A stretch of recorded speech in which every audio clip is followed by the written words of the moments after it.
Hoje, um dia maravilhoso para um motociclista apaixonado pela BMW. É um sonho, um grande sonho.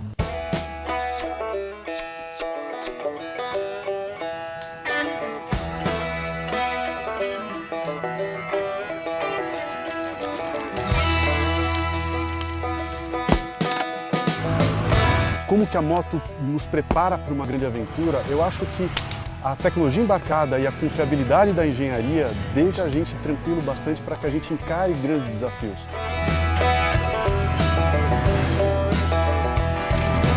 A aventura para mim é superação. Eu acho que a aventura é descoberta de uma paisagem diferente, de gente diferente, de um sabor diferente, de uma comida diferente. Não dá para viver sentado no sofá assistindo televisão. A moto parece que faz um conjunto do corpo nosso, assim, parece que faz parte da gente. Se você tem uma grande baixada e depois volta, você sente a temperatura mudando. Uma coisa que eu não deixo de levar na minha viagem, por exemplo, é o macarrão para consertar o pneu e o compressorzinho. Fita para rebocar a moto. Eu gosto de levar para as viagens de longa distância um tanque de gasolina, né? Um galãozinho reserva, porque tem alguns lugares que não tem gasolina.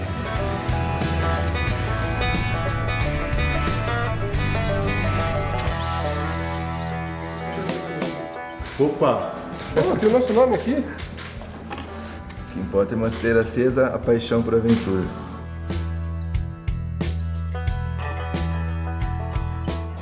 Linda. Linda. Linda, moço.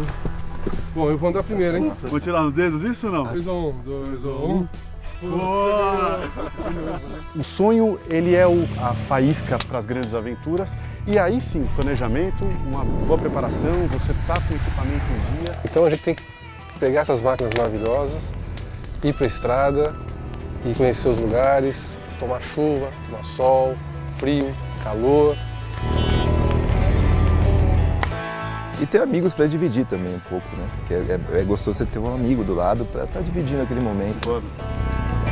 Saia, experimente, não planeje, não espere um momento ideal. Simplesmente trace o roteiro, escolha teu destino, saia, porque tem que passar rápido. E às vezes a aventura, quando você tá nela, ela parece tão mais simples, ela parece tão menos complicada e complexa.